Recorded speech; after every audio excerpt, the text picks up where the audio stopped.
Terima kasih Tuhan, Engkau pengharapan dalam hidup kami.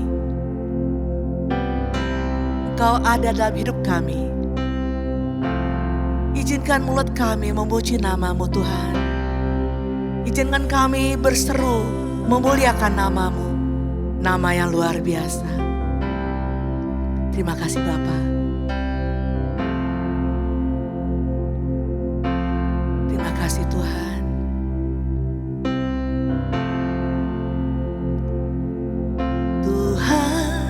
Kaulah pengharapanku, ku percaya hanya kepadamu.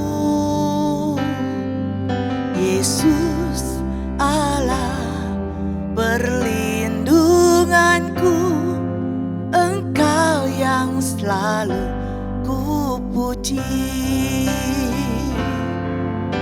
Tuhan, Kaulah pengharapanku, ku percaya hanya kepadamu.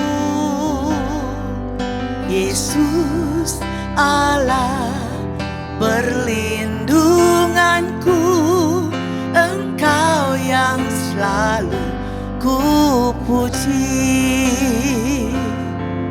Mulutku penuh dengan pujian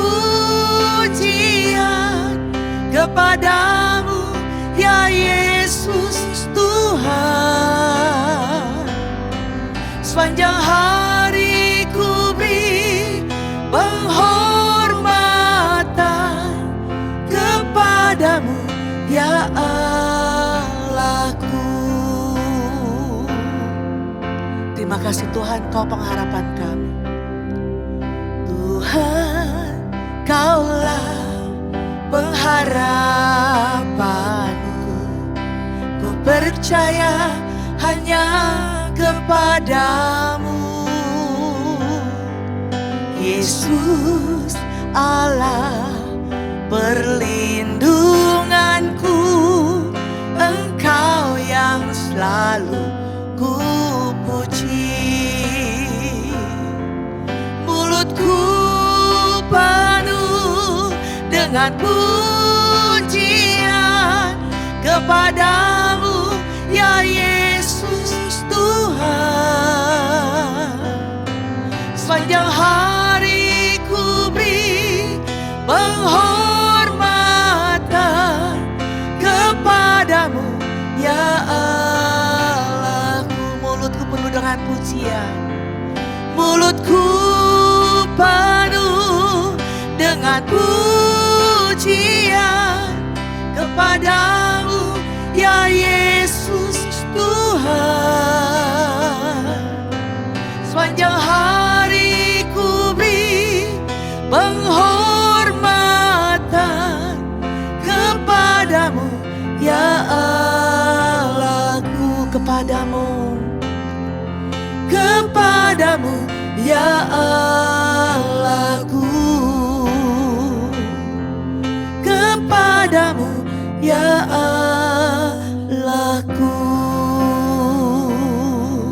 Hanya kepadamu Tuhan kami beri penghormatan, kami beri pujian. Haleluya, haleluya. Terima kasih Tuhan, Kau sungguh baik, Kau sangat baik, Kau luar biasa Tuhan. Haleluya, haleluya. Terima kasih Bapa, terima kasih. Kau luar biasa.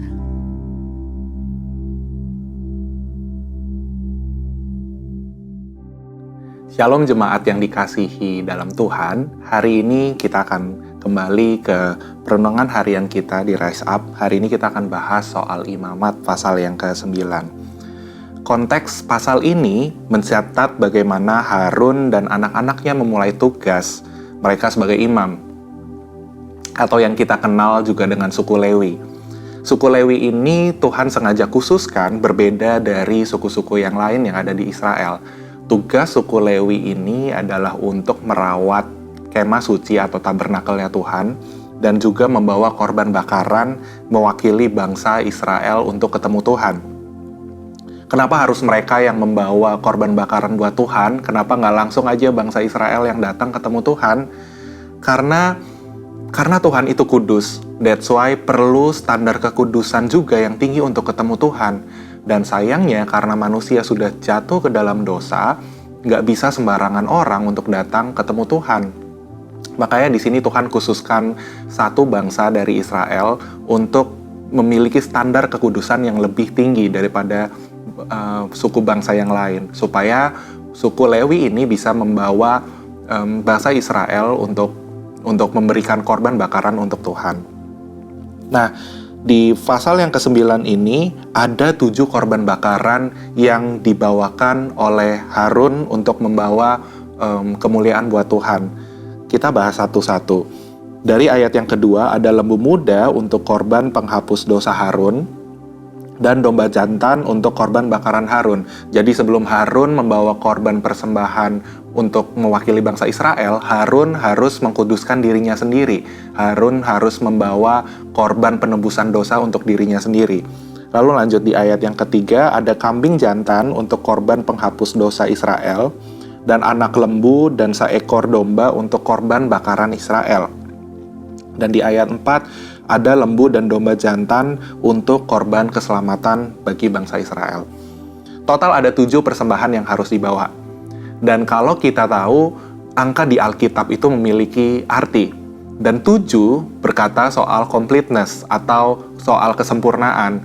Sama seperti waktu Allah menciptakan dunia ini dalam 7 hari, dan 7 itu melambangkan soal perfection, soal kesempurnaannya Tuhan. Dan pasal ini menceritakan untuk kita bisa ketemu Tuhan, perlu ada kematian dan darah. Kenapa? Karena Tuhan sekudus itu dan manusia sudah jatuh ke dalam dosa. Dan karena upah dosa adalah maut, maka kematianlah menjadi konsekuensinya untuk menggantikan kita yang berdosa untuk bertemu dengan Tuhan yang kudus. That's why nggak sembarangan orang bisa ketemu Tuhan di perjanjian lama. Hanya imam yang bisa masuk ke tabut perjanjian Allah. Dan inilah alasan kenapa Tuhan Yesus harus mati di kayu salib untuk menebus kita. That's why waktu Tuhan Yesus mati di atas kayu salib, apa yang terbelah? Tabir suci bait Allah. Dan sudah tidak ada lagi ruang maha kudus, sudah tidak ada lagi pembatas antara ruang maha kudus dan dunia kita. Dan Tuhanlah yang membuka jalan untuk kita yang berdosa ini untuk datang dan bisa ada dalam hadirat Tuhan. Dan kalau kita perhatikan, nggak sembarang binatang juga bisa dikorbankan di pasal ini. Harus korban bakaran hewan yang tidak ada cacat dan cela. Dan tentunya semua manusia sudah jatuh dalam dosa kecuali Tuhan Yesus Kristus. Itulah mengapa cuma Yesus yang mampu menjadikan korban, yang mampu menjadi korban penebusan dosa untuk kita. Karena hanya Dia yang tidak bercacat dan bercela. Dia yang tidak mengenal dosa menjadi dosa karena kita, supaya dalam Dia kita dibenarkan oleh Allah.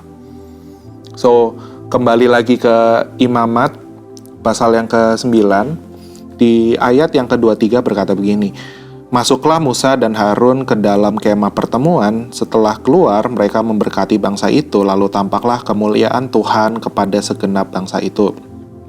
Dan keluarlah api dari hadapan Tuhan, lalu menghanguskan korban bakaran dan segala lemak di atas mezbah.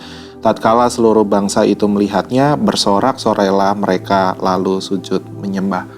Di sini kita bisa lihat bagaimana ketaatan Musa dan Harun dari awal Tuhan berikan instruksi untuk membangun tabernakel. Mereka benar-benar mengikuti sepresisi itu, dan Tuhan menghargai ketaatan mereka. Dan Tuhan yang sama juga menghargai ketaatan kita, Bapak Ibu Saudara.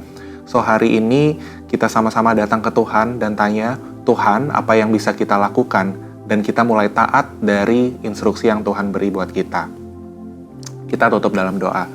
Tuhan Yesus, terima kasih buat kesempatan hari ini. Sebelum kami mengawali hari ini, Tuhan, kami boleh sama-sama mendengarkan firman-Mu. Engkau yang bekerja dalam segala perkara mendatangkan kebaikan buat kami.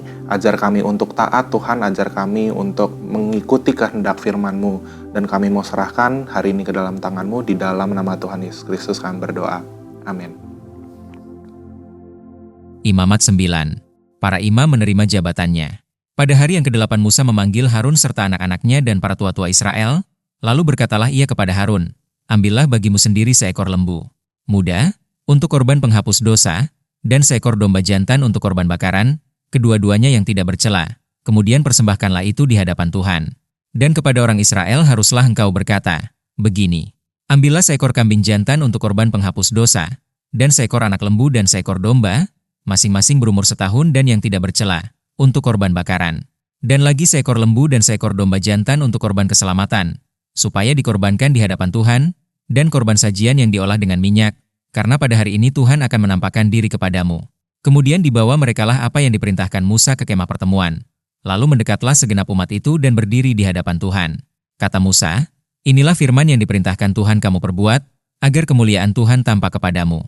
Kata Musa kepada Harun, datanglah mendekat kepada mezbah, olahlah korban penghapus dosa dan korban bakaranmu, dan adakanlah pendamaian bagimu sendiri dan bagi bangsa itu.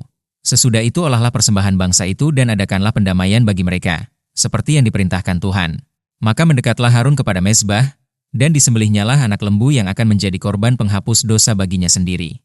Anak-anak Harun menyampaikan darah lembu itu kepadanya, dan Harun mencelupkan jarinya ke dalam darah itu dan membubuhnya pada tanduk-tanduk mezbah. Darah selebihnya dituangkannya pada bagian bawah mezbah. Lemak, buah pinggang dan umbai hati dari korban penghapus dosa itu dibakarnya di atas mezbah, seperti yang diperintahkan Tuhan kepada Musa.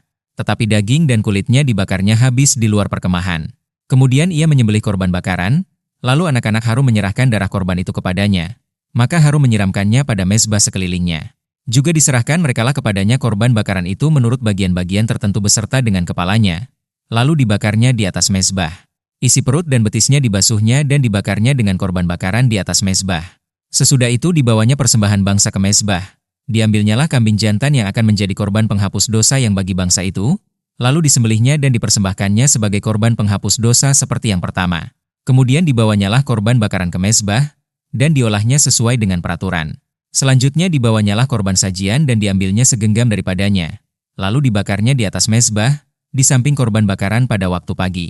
Ia menyembelih juga lembu dan domba jantan yang akan menjadi korban keselamatan bagi bangsa itu. Lalu anak-anak Harun menyerahkan darah korban itu kepadanya, maka Harun menyiramkannya pada mezbah sekelilingnya.